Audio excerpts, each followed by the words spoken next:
Welcome to the Upshot, Multi-World Disc Golf's podcast about the latest in the disc golf world. It is Tuesday, June 3rd. Hey, we've got two shows this week. We're back. Eisenhood, Josh Mansfield with you. Thank you so much for tuning in. Give us a like, give us a subscribe, 5-star rating, wherever you listen to the pod. We appreciate it. Check us out on YouTube if you haven't already. Josh, happy summer. I think June for me is officially like now is summer. Yeah. I could understand those of you who have kids who start summer vacation in May. That would make a understandable delineation as to when summer starts. It doesn't quite count. I mean, I was somebody who got out like May 20th growing up in New Mexico. But then you go back in August, it's kind of whack. I think the like coming back after Labor Day, like they do on the East Coast, is the correct. You Memorial Weekend is like your last, like you're done that weekend, like you're done. Usually they go into June. Oh, do they? Okay. The high school kids around New York City go another week or so from here. Interesting. Okay. I think because I also was the same way, like going to school in August, but done in May. And I think I preferred that because by June, I would have just been so restless. Right. Oh, yeah. It's like I already my senior year skipped so much school to go disc golfing and go skiing. Like if you had kept me in school another 2 weeks, like I might not have graduated. So you just skipped school and just. So in Idaho, there were no repercussions. I don't know if this is a thing elsewhere in Idaho. Well, so two things. Number one, in Idaho, once you turn 18, your parents can sign a form that says you're like allowed to just check yourself out. So my parents did. So I just checked myself out of school and it was like an excused absence every time. But the other part to that is like no one cares when you're tied for valedictorian, right? Like, now, yeah, that's a nice humble brag right there. Yeah, thank you. If the grades are there, I mean, I remember one time I had like they like wrote a nasty gram and they're like, "You're missing work and you've missed so much school," and I had my teachers signing a note that said I'm fine within like 5 minutes. That's I took it back and I was like, "Leave me Good alone." for you. I mean, look, to me, that's like the right transition into college, right? Right. If you get the job done, yes. You want to take some time off to go to lunch or whatever, get a ski day in. Yeah. Who can blame you? Who can blame me? Thank you. They didn't see it that way, but they eventually quit trying. So that's definitely ridiculous that you could just sign yourself out as an excuse to absence. I walked to the office and I was like, "Hey, all, see you later." I gotta go. It's a POW day out there. pretty much. Except I would say like I'd put like wellness appointment or something. Yeah. And then the registrar would look at me and go, "Is that really what it is?" And I said, "For all intents and purposes, yes, it is."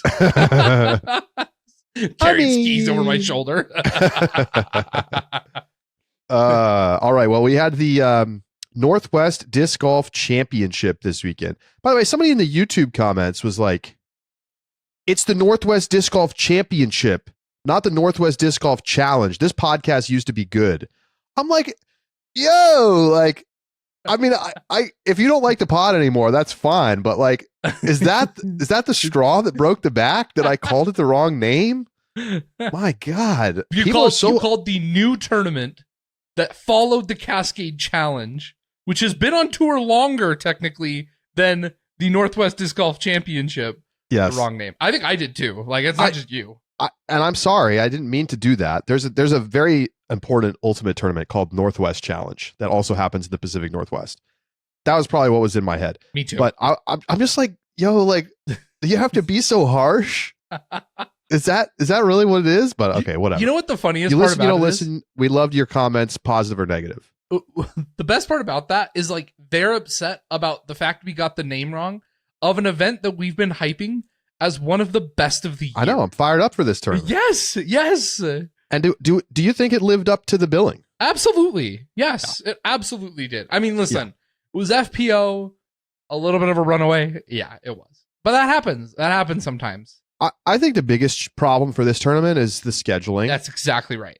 And they need to figure out what they want to do, because if they're gonna start up the European swing and basically give a pretty obvious incentive for the Europeans to go home and just be over there for a month, and you're going to dilute the quality of this tournament, particularly on the FPO side.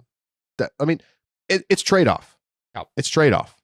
Like, it's nice to have the European tournaments, and it's great for developing the sport in Europe, but it hits hard on the FPO side when you don't have Kristen, Silva, Evelina, Henna, and down the list. In future years, I almost wonder, could you flip the order of like the way that we do this kind of European swing, and instead of going like Kansas City into Champions Cup, into Cascade, into Portland, into Preserve, could you go just Preserve, Portland, so on and so forth?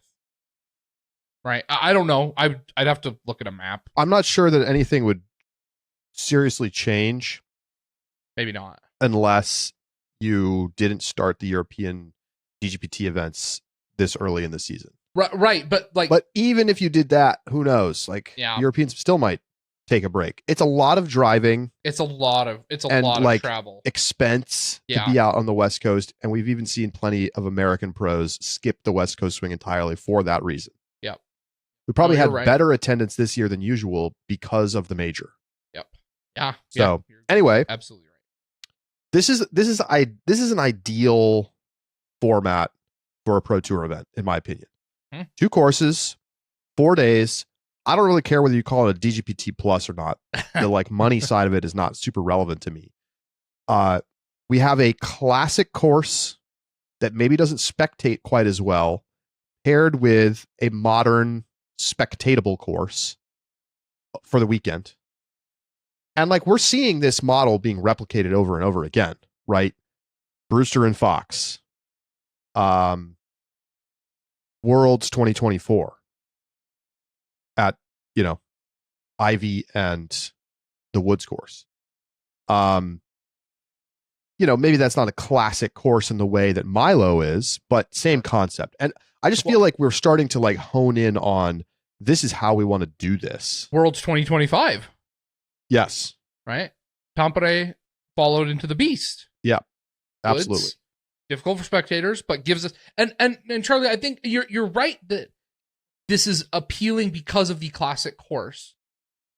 But it's not just Milo has a special history that is going to be difficult for many courses to replicate. Yeah, most. Let's be honest. Most. Yes. But it's not just that it's Milo that is what makes people excited. It's the style of golf that's important. Right? And so it's not even just it's wooded golf, but it's shot shaping, it's like that style of old school, almost park more than woods. Yeah. And like Tampere gives me that sense as well, right? Sure. It's not Northwood. It's, no. Right? It's more Milo than it is Northwood. And yeah, there's some tight lines you got to hit, but that park old style wooded golf is a style that I think people really have an affinity for. And understandably so. It's beautiful on television. It's enjoyable to watch. The lines and the shape of the game just make sense in a way that is so easy to convey without really any additional work, such as commentary or graphics. And so it just becomes a very appealing, like, entertainment product that needs to be a part of our sport, but is so severely constrained by the inability to have spectators. Yeah. And like Glendovier, I saw some people saying it's kind of blends together. It's a little boring. I get that somewhat. It's not, you don't have like iconic holes for the most part that you just like can't forget in the same way that maybe at Milo, there's just some iconic holes like that have a name brand. The thing is, it's so pretty to watch and the lines are fair and there's like big shot making required.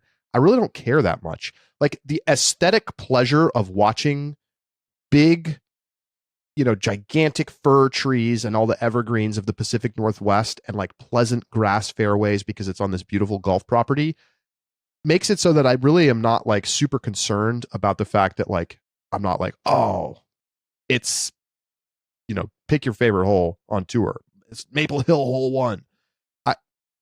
I'm okay with it because I just simply enjoy sitting and watching the tournament.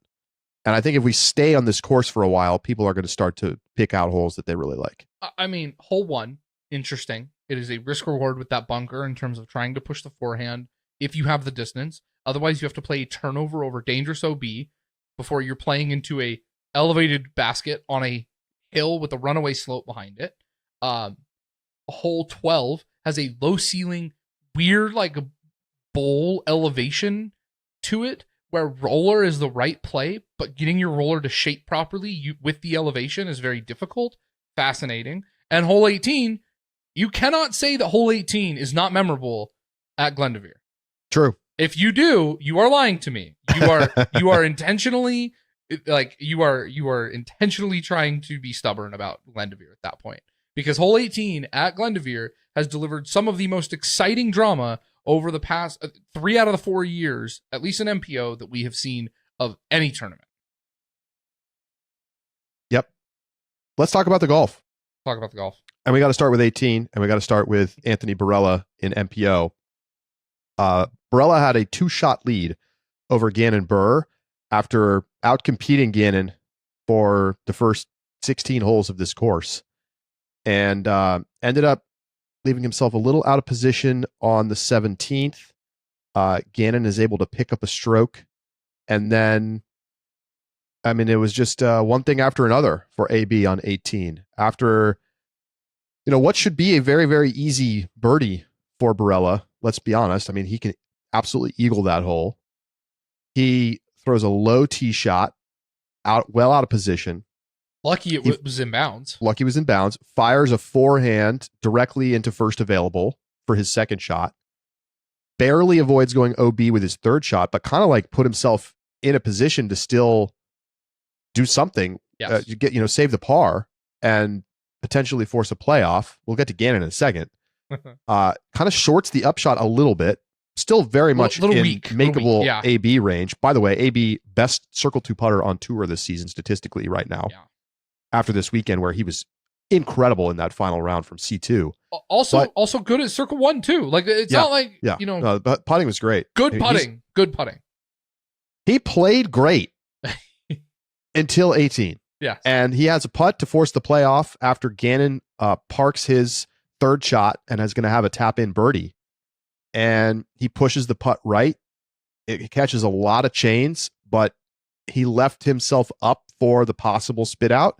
And it did push out the right side, flop out, and an incredible moment captured on camera with both AB and Gannon in frame. Take a look at this. AB misses the putt, and they both do the exact same, defeat Cobra, turn and spin, the same cadence of the steps. Exactly. This is a crazy shot that's going to be like one of the iconic moments of 2025. And then Gannon just had a little tap in bunny to win the tournament. AB just watched it slip out of his fingers. I mean, for AB to bogey that hole is truly shocking. That hole has teeth. I mean, I know you say AB can birdie that easily, and you're right, based on ability, distance. But to be fair, I mean, that hole's 1,000 feet? 1,000-foot par 5. A lot of guys could birdie that hole easily. Josh, he went OB in round 3 and still birdied. Right. This hole is not that hard of a hole, relatively speaking, to distance and the shots that are required. But it's what we want, right? We talk about it all the time. Par 5. It is. It is a hole that is fair. It is reachable. It is within the abilities of any player. But man, you turn that pressure cooker up on the final day, and this hole has real teeth. Every single shot, as AB demonstrated, has something that can go wrong. And it doesn't, like, it's by no stretch of the imagination. It's little things go wrong, and it can be disastrous, right? We almost saw almost 2 different variations of bad play on the tee when AB puts it way too low, nearly goes into the water that's directly off of the tee pad. Lucky that he doesn't. Gannon pulls his drive to the right and is lucky that his disc doesn't smoke first available like 50 feet off the tee. And then it almost goes OB because of how wide it was. Yeah. But luckily it gets down right on the edge. And so Gannon included in that, right? Definitely things that can go wrong on the tee there. And then you have AB who pushes the OB almost a little too close on his approach shot. After I'm not counting that first available forehand, right? I mean, yes, that can happen. Then on his approach, slides barely back in bounds. Gannon pulls his shot in the weirdest grip lock and throws it right into a tree, like 150 feet away from him when he's going for the eagle, leaving this door wide open for Anthony Barela, not only to like get to close this turn. Well, I guess at that point he was 3 in. So still to go, this is to playoff, right? Like there's no reason. Gannon did not earn the win. He earned a playoff. And AB gave him the win. Yeah. It was gift wrapped. It was.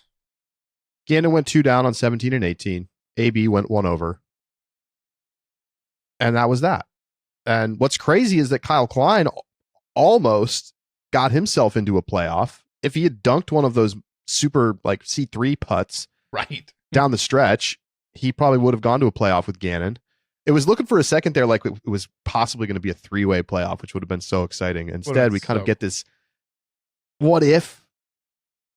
AB posted on Instagram and he said, overcommitted on my putt to push the playoff and missed right side. Felt very in control of my game down the stretch. Just got out of position on hole 18. Confidence is still at an all-time high. You win some, you lose some. What are your thoughts? I have mixed reactions to this Instagram post.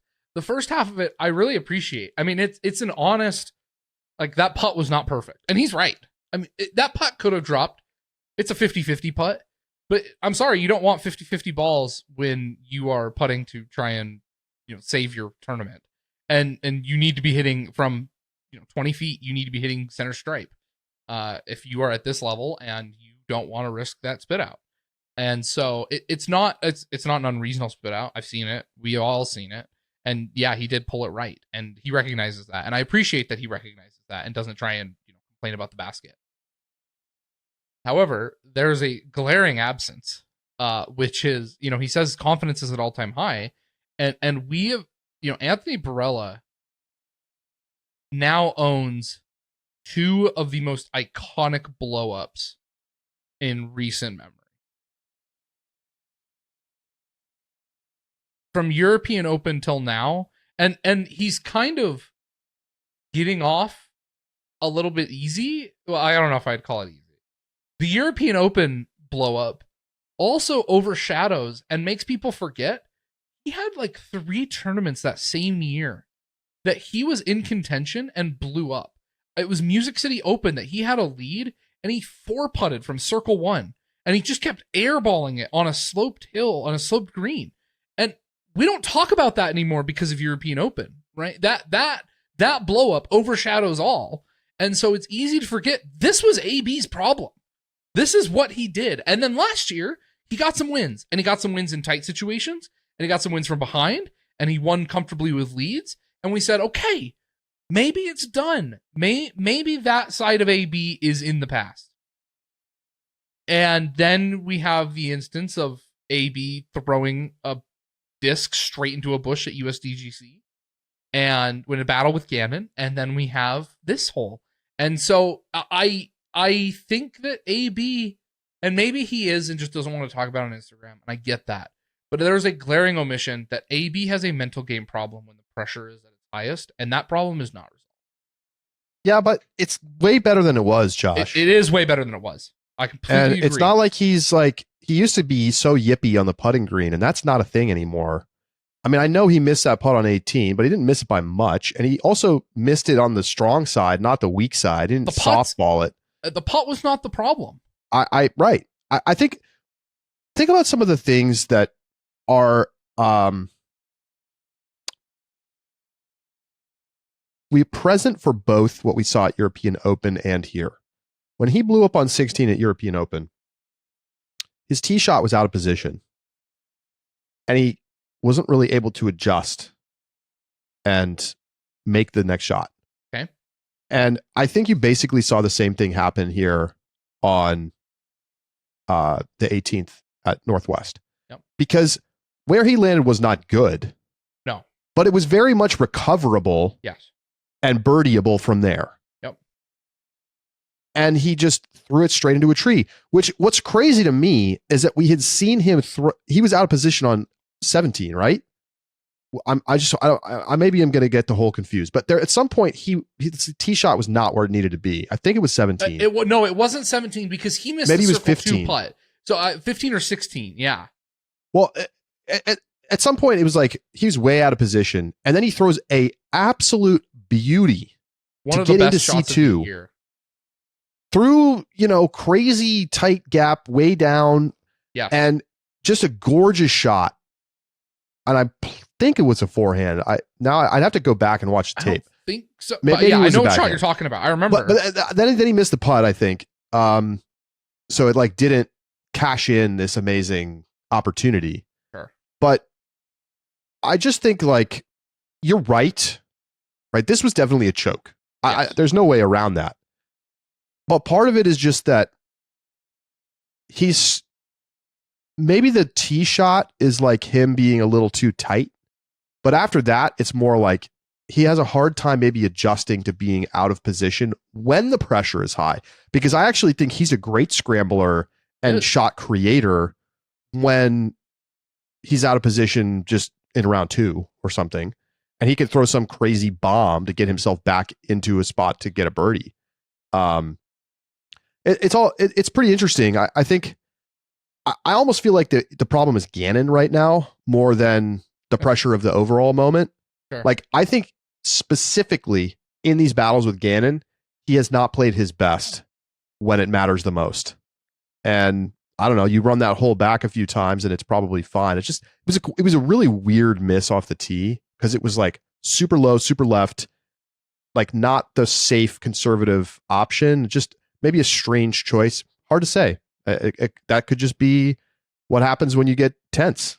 Well, it's interesting. You highlight that difference in where his kind of stress is manifesting. And it's so interesting because so often we see players where that stress is manifest in what is kind of considered like the weakest part of their game, right? Which oftentimes is putting, right? You have these players who in the mental game, they get in tight situations and their putting starts to kind of devolve. But it's interesting that the two of the top players in both divisions, their miss begins to exist in specific throwing shots. Holyn has a tendency to early release forehands when she is under pressure and not dealing with it well. AB pulls drives and can't recover from being out of position. It's fascinating that two of the best throwers of the disc on both sides of the division are finding themselves like their most important skill and the thing that they are known for is what's starting to crack under pressure. I just think that's a fascinating phenomenon that I don't know. Right? It's not like when Owen gets under pressure that she forgets how to putt. That's so it's just that weird dichotomy that I don't feel like I've seen before, where it's the thing that the player is known for that begins to suffer when they are succumbing to the stress. Crazy finish, that's for sure. Yeah.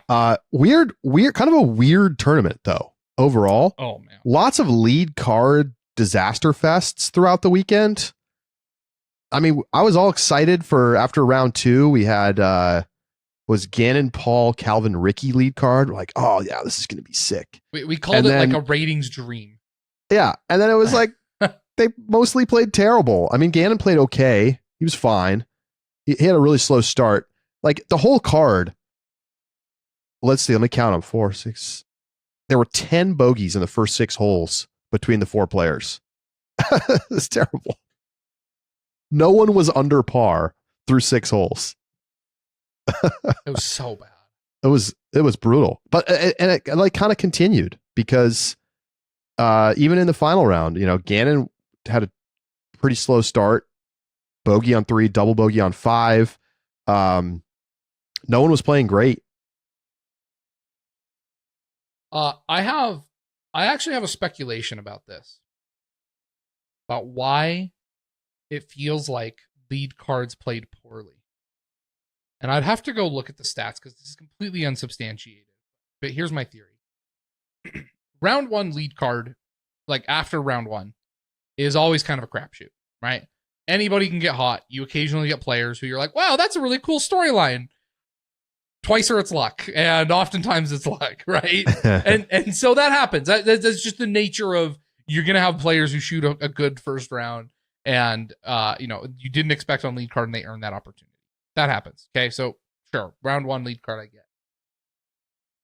I think that at tournaments that are 4 rounds on 2 different courses, it is going to, by the nature of the difference in those courses, create and set up lead cards after round 2 to fail going into round 3. Because those players are succeeding on a course that is not what they will be playing under the pressure of a round 3 when there are the more spectators on a different course style. And it's that change of venue where they succeeded on the first 2 rounds on the first course, and now have to transition to a different course under more pressure. It's honestly, so like that now that I think about it, like, and now guys like Ricky and Calvin and Gannon, they are good on all courses, and so I think those are a little bit inexplicable. But generally speaking, it makes sense that our round 3 lead cards might be generally underwhelming at 2 course 4-round events. I'd be interested to see his stats. Depends a lot on the courses, right? Yeah. Josh, I think you have some Gannon stats for me. I do have some Gannon stats for you. I've got some really interesting. All right. I'm not looking at them. So, and I also, I've set up our sheet so you can't. So, that way I have the numbers, but you can't. If you don't click on them, you can't look at them. All right. Couple of just quick hitters. Gannon now clears the field in DGPT standings by nearly 100 points. Almost a full win ahead of Anthony Brown. The second win of the season for Gannon, and he is tied with Nicholas as the only multi-time winner for this season. This year, Gannon's average finish is last year, Gannon's average finish was 4.2. Can you guess what his average finish is this season? Are you about to shock me with a... I don't know. I'll say 4.5. 4.125. Wow. He has a better average finish so far this season than he did. That's crazy. Now, that's crazy because that totally blows up the narrative, right? It does. It's because he doesn't have the wins, right? Right. It's hard to compete with a 9-win narrative. It's very difficult. Okay, last year his worst finish was 13th place. Can you tell me his worst finish so far this season? I feel like he hasn't even missed the top 10, or maybe once. I'll say 10th. It was 12th at Supreme Flight Open. That's right. Since then, I knew that. Yep. Can you name his next worst finish? I think he's been top 5 ever since. Top 5 ever since. Yep. Has not missed top 5 ever since. Yeah, it's epic. It doesn't feel right according to, like, the narrative doesn't feel right. The narrative is that Gannon is not as good. But by the numbers, outside of his putting, which honestly is probably why, if Gannon was putting this year like he was putting last year, Gannon might be on 5 wins already. I think that's right. Like, count your lucky stars that Gannon Burr is not putting the way that he was. He's 20th in Circle 2 putting on tour this season. 28.6%. And he missed some putts in that final round where I was like, he makes that last year. Hole 5 in his interview, he goes, yeah, I had that really unlucky OB. And I'm like, Gannon, you 3-putted on hole 5. That's your problem. It's not that you win OB. It's that you airballed twice on your putts, man. And so, yes, I completely agree. It's not the same Gannon in terms of putting. But if it was, there's a chance Gannon could have won every event except accept Supreme Flight Open. Yeah, and I keep waiting for it to get right. It hasn't really gotten right. He's still good. Like, all right, he's still 20th on tour, but he's well below where he's been historically in his career. He's 8th in C1 putting at 87%. That hasn't been a problem. And of course, nothing else has changed much. He's right. been first in C1 and C2 in regulation, and he still is. In fact, significantly so. He is 5% above Nicholas Antela in Circle 1 and regulation percentage at 51.4%. He's 5 percentage points above that. Nicholas is at 46.9. And like there's a lot of players at that 45, 46 mark. Gannon is in another league. Yeah. And that is going to translate to wins long run. I mean, that's why he's still finishing really high. And it's amazing to me that his average finish is higher than it was last year so far. That's crazy. It's crazy.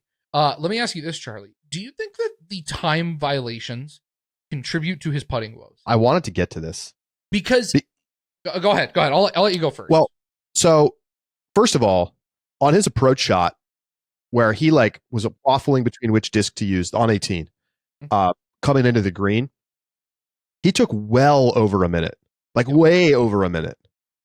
And I guess, I'm someone who's pretty tolerant of massive shots getting a little bit more time.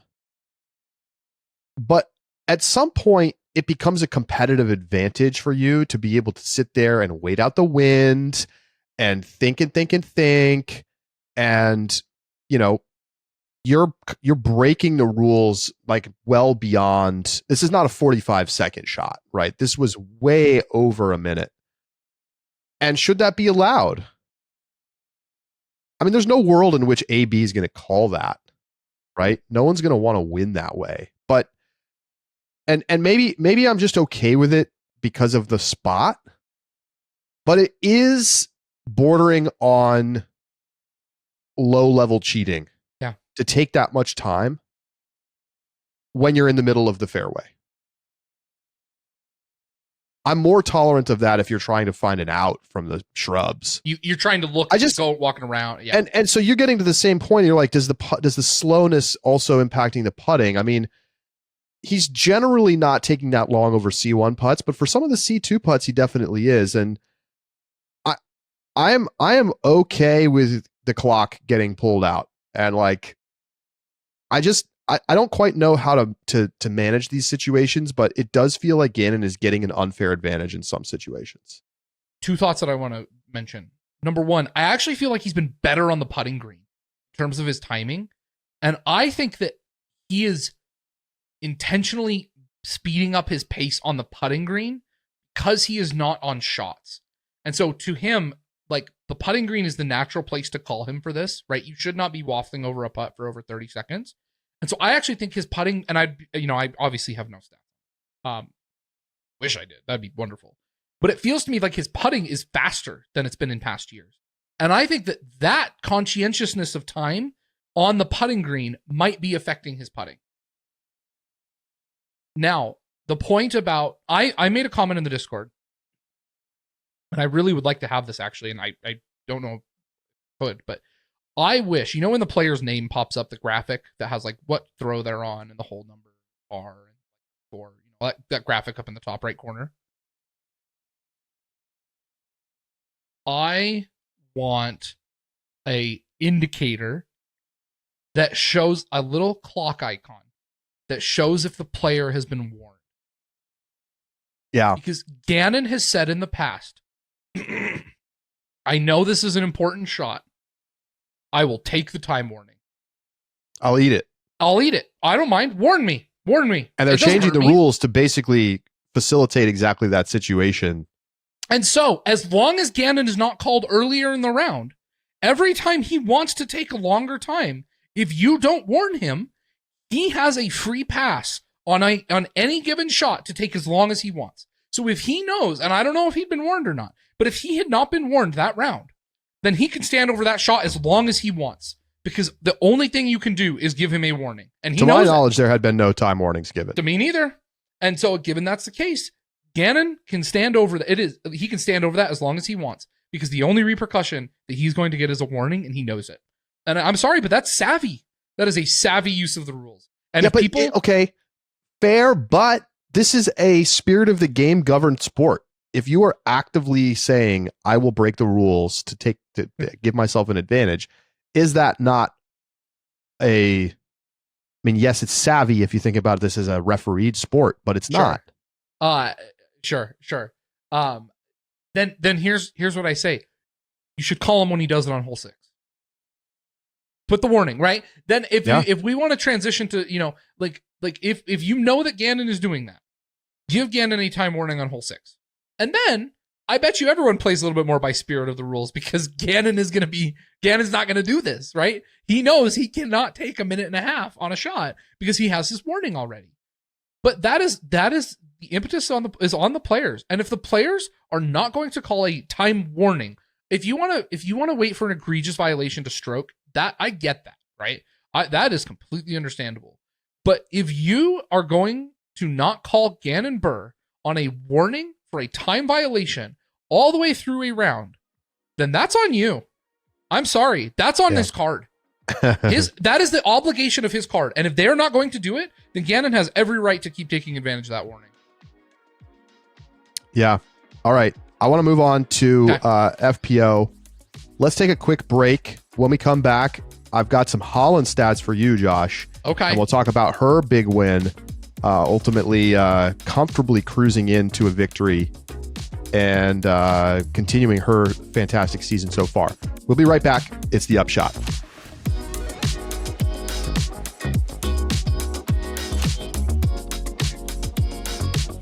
The Upshot is presented by Pound Disc Golf, makers of the best bags in the sport.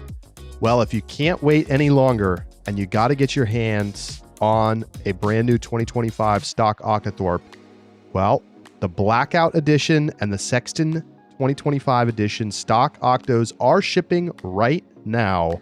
So head over to pounddiscgolf.com, grab yourself a Nate Sexton signature bag or the all black. That's beauty. And they will ship right out the door. The rest of the stock Octos are going to be shipping this month. They got the turquoise and navy colorway up, as well as the Aaron Gossage signature bag in the green and brown. Really nice looking. You might lose it if you set it down in the wrong place, though. It's got some camo vibes. So check out the options at pounddiscgolf.com. The best bag on the market has only gotten better here in 2025. Welcome back to the Upshot. Before we talk Colin Hanley and the FPO side of this event, just a few other notes on MPO. We already mentioned briefly Kyle Klein almost forcing his way into a playoff. Gosh, Kyle's playing really well, and I feel like no one's talking about him or picking him. And is he going to get a win here soon? He might. I mean, Kyle Klein is Kansas City, second at Austin, fourth at Cascade, second at Northwest. Kyle Klein is an amazing player, and he's quietly good, right? None of his skill set is flashy, but he's good at everything, and so it's easy to kind of forget. It's a lot. It reminds me of Nicholas in a lot of ways. Yeah, in a lot of ways for sure. So he definitely could be winning soon, though. A marvelous second 2/3 of the final round for Ezra Aderhold, where he birdied 11 holes from 6 to 18. Got him at 10 under par, share of the hot round on the day, and jumped him up into a tie for 5th. So nice finish for Aderhold. Got to talk about Yuli, who led this tournament through one round and was in the mix. Ended up dropping back a little bit after a kind of a poor final round, shot an even par. Finished 14th. His Masters eligible commentator pair, Nate Sexton, finishes inside the top 10 in his home state. Love that.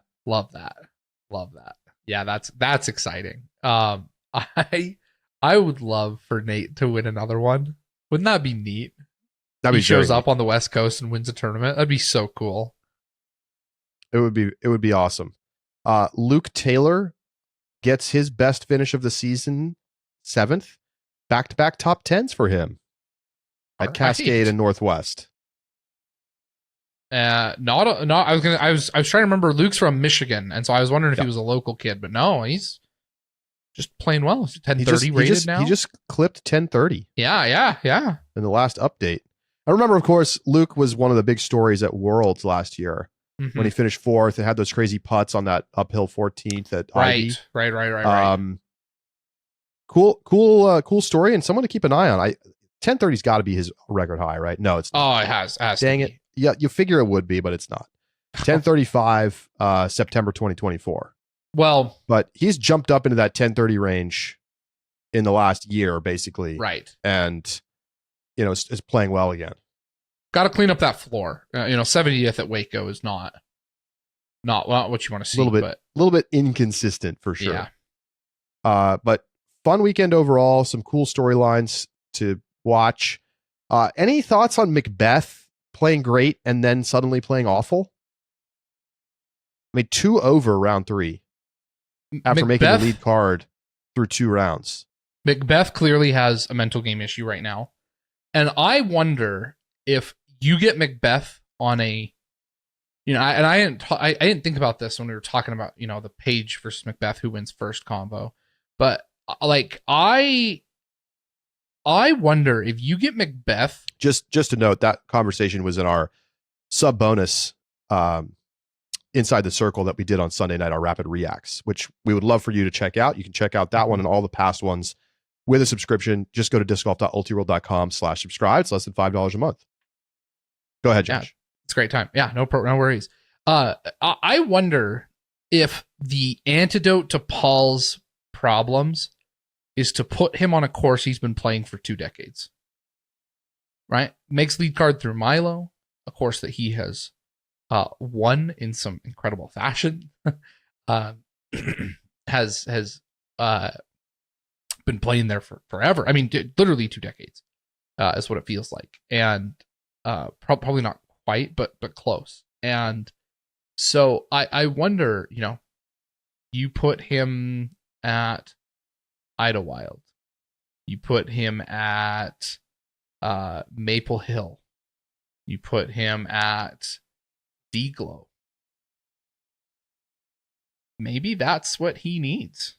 Maybe he just needs to get on a course that is his course that he's played and won and is the old school. Because Paul's talked about for a couple of years now, like every time we go back to those courses, he comes, this is what disc golf used to be, right? And he's talked about that before, and I wonder if that's what he needs in order to get a win. I feel like there's got to be some kind of like Macbeth's best rounds by tournament, and then his worst round, like pulled out and averaged. I feel like it's like he's shooting 1040, 1045, 1050 even maybe on his best rounds. And then if you take his worst round, it's like 1,000 rated. Like, yeah. I mean, the round 3 to this weekend was 994. I mean, his finals was 1010. Yeah. Not much better. I mean, is it a Glendevere effect? Is it a course style problem? It doesn't feel like it though, because he'll play well on a course for all but one round and then just suck. Now, in this case, he played well on one course and not the other. So that could explain it there, but it just feels like something more than that. It doesn't feel like it's like, oh, he doesn't have the distance anymore. In fact, I think he's throwing it great. I think so too. It's really weird. It's so not Paul. It's hard to wrap your head around it. And even though it feels like sometimes you see him missing these key putts, he's been one of the best Circle 2 putters on tour this season. I think he was number 1 coming into this weekend, and now he's number 2 because AB passed him. That's exactly it. It feels like the second there's pressure on a putt, he can't connect. And it's funny because we really haven't, Paul's always been a good putter, but it was like his well-roundedness and his mental game that he was known for. He wasn't known for his putting. He's putting elite right now, but can't putt at clutch moments. I mean, did you ever think we'd be talking about the guy who made that putt on hole 17 to run down the goose in Emporia is going to struggle with hitting important clutch putts? Never in a million years would I have thought No. that's Paul's problem. It's a new thing for him to deal with for sure. Weird. I still think he's going to win one this year. The overall level's been too high, but we'll see. Yeah, we'll see. All right, let's talk a little bit about Holyn Handley. She dominates, ends up winning by 7 strokes over Missy Gannon. League of her own this weekend. Ends up finishing with an event rating. Well, I actually have an event rating stat for you, so I'll just throw this to you right off the bat. All right. Hit me with it. So, 6 times in her career, Holyn has averaged over 1,000 for a Elite Series or major. She hasn't won all of those. In fact, she's only won 3 of them. That's the Kristen effect. Tough. But what of those 6, how many of them have come in 2025? She have 3 wins this season? She does have 3 wins this season. I'll say 4 of them. That is correct. The answer is 4. Supreme Flight, Music City, Kansas City, Northwest. Wow. She saw 1,009 this weekend. She clipped 1,000. Supreme twice. Flight means that she didn't lose to Kristen when shooting 1,000 That's true. rated. She lost to Ella. She lost to Ella when shooting 1,000 rated. That is correct. And then, of course, she lost at Music City to Kristen and finished behind Silva as well. Right. Both those players played amazing that weekend. Yeah. So the other 2 times were both last year, Music City and Ledgestone. She won Ledgestone. She finished 2nd at Music City. So, I mean, we know the level is going up and up for Holyn. I mean, one of the things that I wanted to point out is that, and I talked about this on the Rapid Reacts, let's say the Europeans were here. I think there's still a really good chance Holyn wins this tournament. Like, I think a lot of the narrative when Kristen is not in the field is that it's like, oh, these are cheap wins. These are gimme wins. I mean, I don't know. Kristen is choosing not to compete in these tournaments. Yep. Kristen's wins over in Europe are the ones that should be considered cheap. Yes, I agree. Not with that. Holland's wins in the US. And like, I get it. It's not the same. But I would say it's very clear that Holyn played really, really well this weekend. Even though she started the final round a little bit slow, at the end of the day, she was rock solid. And she's never lost shooting more than, let's see, 1009. I mean, I guess. The times when she's lost, she's averaged right around 1,000. Okay. This was a full stroke better than that. Yeah. The other thing too is the narrative around cheap wins and such. Like, should we call Kristen's wins when she does play cheap, like in a full field, cheap because she gets more time off, right? You mentioned that she chooses to take this time off. She gets benefits from that, right? She gets rest, she gets recovery, and Holyn is on the grind and on the road all the time. Like, do we discount that or like factor that in? I just think now when there are wins that are 960 or 970, right, 980, then you go, okay, if the Europeans are here, I guarantee someone shoots over 990. But if there's a win that's high 990s, 1,000 rated, I'm sorry, like that wins at a lot of events. So yeah, could Kristen beat it? Sure, but does she have to play her best? Yes. Yeah. I got another stat for you. This is a blind stat, and I want you to give me the number associated with it. Okay. Is it involve Holyn? Involves Holyn. Okay. What number does this represent? In 2022, Holyn did this 9 times. In 2023, she did it 9 times. In 2024, she did it 6 times. And in 2025, she has done it 0 times. This is Elite Series majors only. Finish outside the top 5. That's it? There we go. That's it?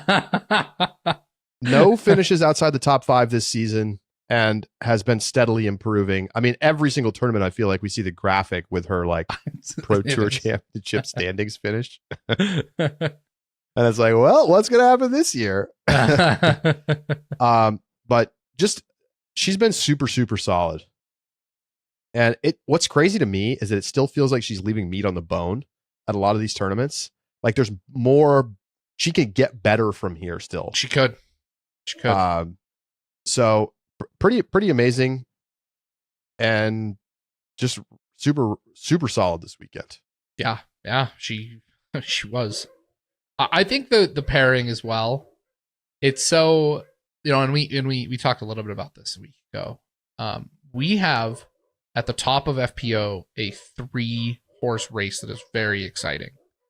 You have Holyn, who has not finished outside the top 5, now has 3 wins. You have Missy, who always seems to show up at the biggest moments, has 2 wins now, and then was second place this weekend as well. And then you have Kristen, who has not missed second place, but she plays less, right? And so there are varying like things detracting from these players, but all in all, I mean, it is so exciting to see the top of the FPO game right now, and their competition among each other. Yeah, I mean, only Ella, outside of those 3 players you just named, has won a tournament this year. How many other players besides Holyn, Kristen, Missy, and of course the Ella win at the beginning of the year? How many other players are going to get a win this season? Give me a number. Europe counts if it's a full DGPT event. Yeah, that's so hard. So I would want to go look at like European registration. Can I say? All right, I'm going to qualify my answer, and you can yell at me if you want. I don't care. I'm going to go 3. And my 3 is qualified with if there is a European event missing Kristen, Silva, and the other Finns, that I just had no way to predict that, and I don't care. That's totally fair. Right. Like, if there happens to be one at the tail end of the European swing. I don't either, but we're not digging deep into the stats right now. I'm not looking at. I'm not going ahead to registration. They might change anyway. So qualifying, like, as long as there is still the top FPO field in at the European events, I think that the answer is 3. I think that there's going to be a stretch on the US side when a couple of FPO players start moving over to Europe or stay longer in Europe. That's going to create an opportunity. Remember, Emily Weatherman won Des Moines. Like, I expect an event like that is going to happen somewhere in the Midwest, that you're going to have Cat Merch or maybe Own, maybe Katrina or Rebecca Cox. Like, I just don't know what the travel plans look like. Cadence even, right? So I expect one of them to kind of get a Midwest win. I expect Silva to win an event. And then I'm giving myself one more as a security measure. So that's my pick, though. One other thing I want to bring up. Someone in the Discord over the weekend said, I'm starting to doubt the dog. Oates Goggins has not been the same this year. She's been missing the top 5. So last year, she missed the top 5 times. She's already missed the top 5 times in 2025. And we're not even halfway through the season. Mm-hmm. She only missed it 4 times in 2023 and 5 times in 2022. So obviously, you don't really need me to tell you the stat to know that her level of play has dropped off a little bit. Are we finally seeing Father Time catch up to Own? I mean, it has to be. The putting is fine, by the way. Really? It's fine. Okay. She's still. Sorry. When you say fine, do you mean the absolute stats are fine, or her putting relative to previous seasons is fine? She's at 83.2 in C1, which is second. She's at 24.4 in C2, which is third. Okay, what was she last year? So 83.2, 24.4. Yep, I've got those up in front of me. Hang on, I'm pulling it up.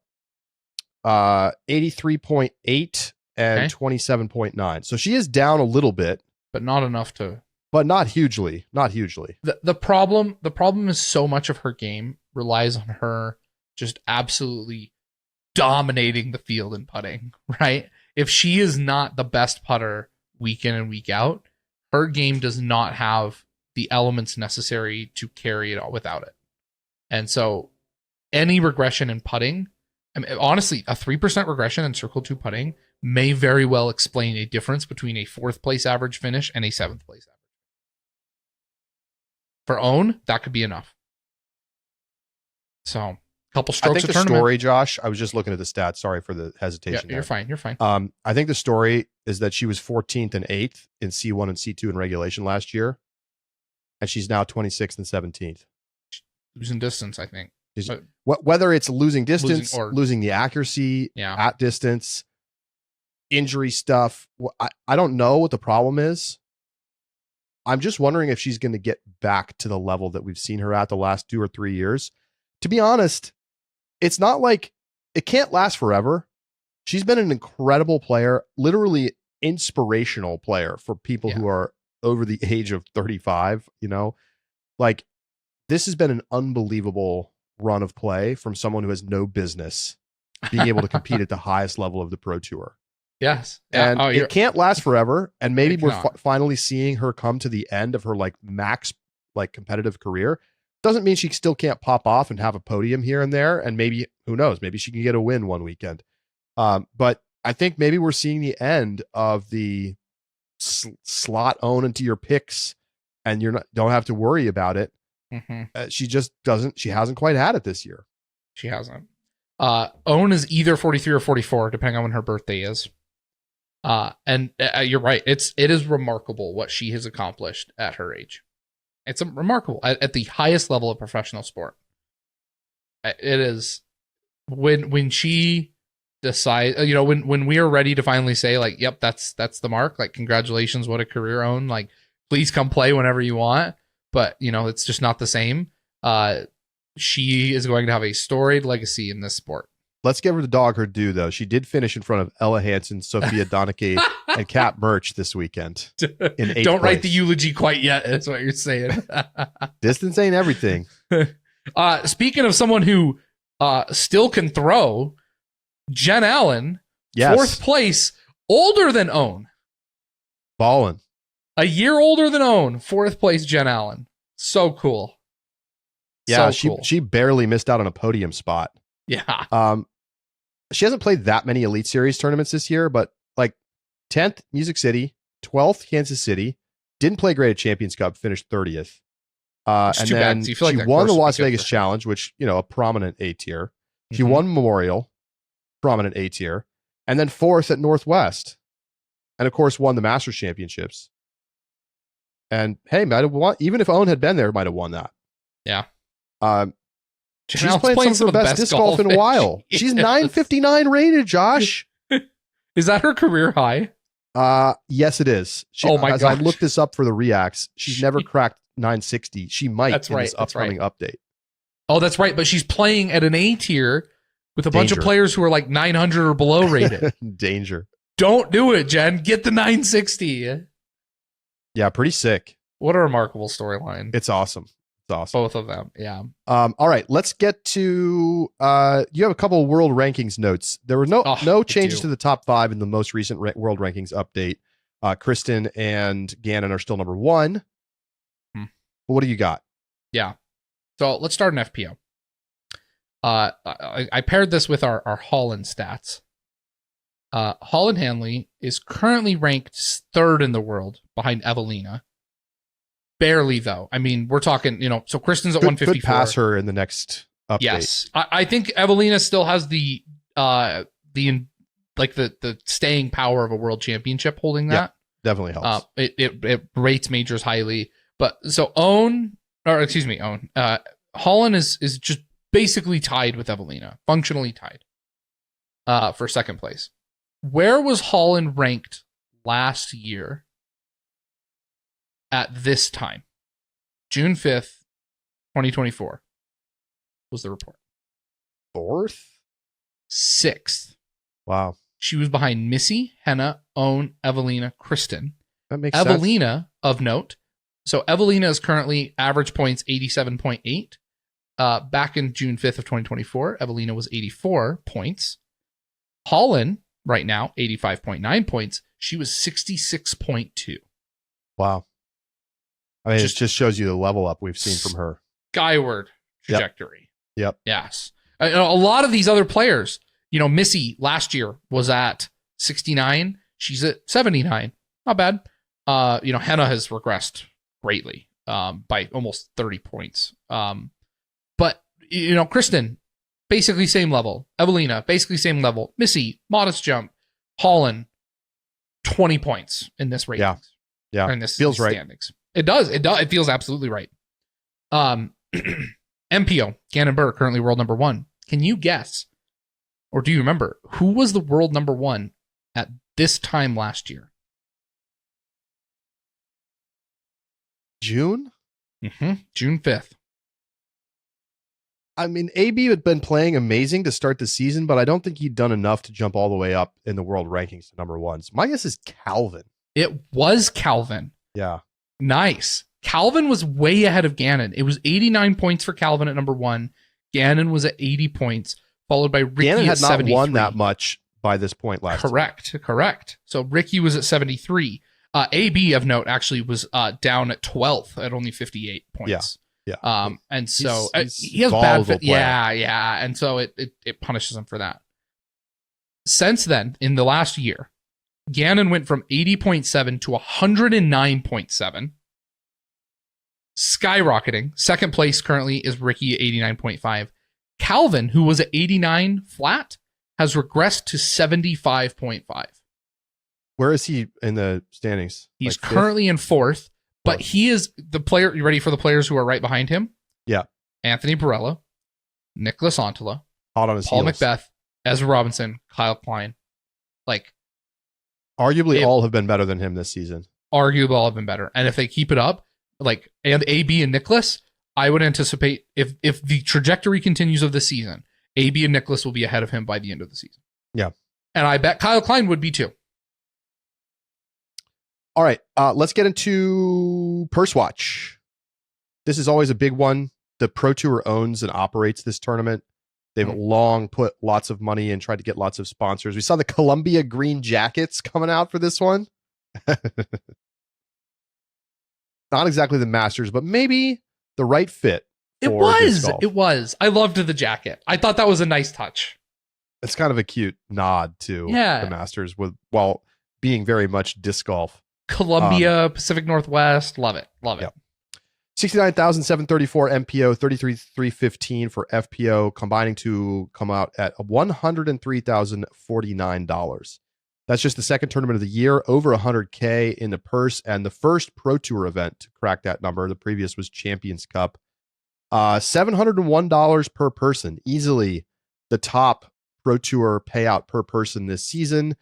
$12,000 to Gannon, $7,500 to Holyn, and down about 5% from 2024. But Josh, fewer players this year. It was actually more money per person this year than it was last year because there were 13 fewer players, about almost 9% fewer players than a year ago.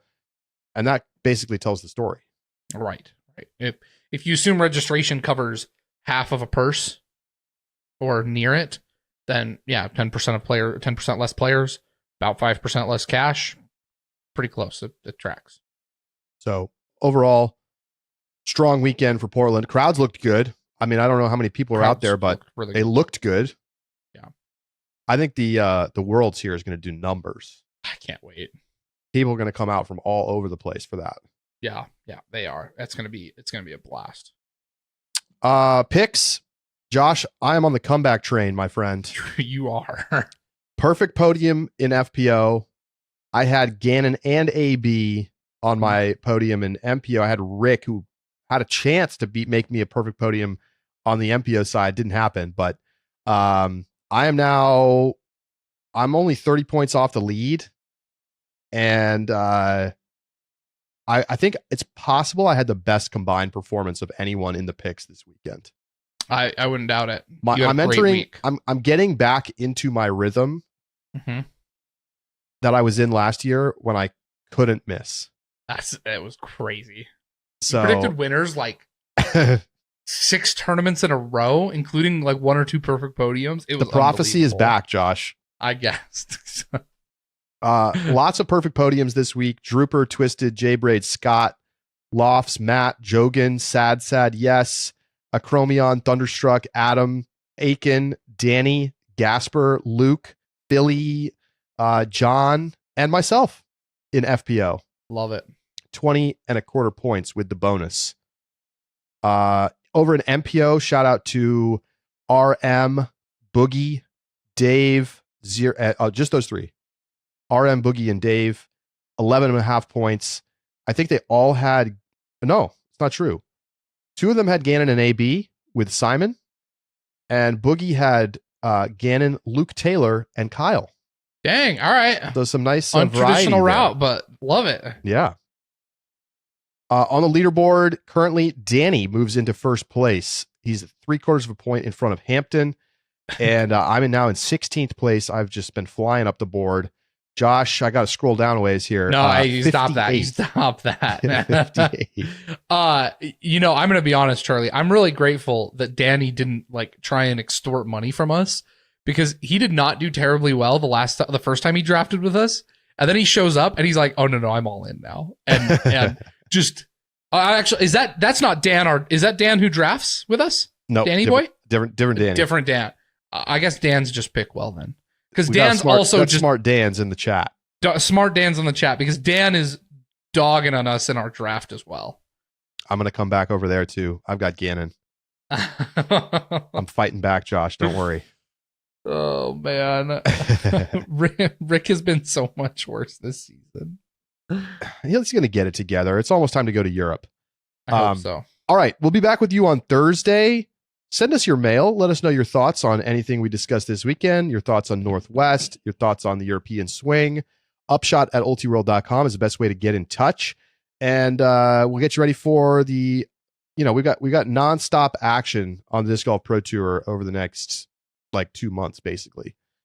So Buckle coming up this weekend, we have the Ale Open, and then Preserve, and then US Women's, and then Discmania Challenge, and then PCS, and we head to Europe. So PCS Krokol, European Worlds Turku. So lock in. I'm looking forward to the Ale Open. Ale has been a gold standard course on the globe for a long time. I think it's been fun. Number one on UDisc multiple years in the world. So looking forward to checking that out. For Josh Mansfield, I'm Charlie Eisenhood saying so long. We'll talk to you Thursday right here on The Upshot.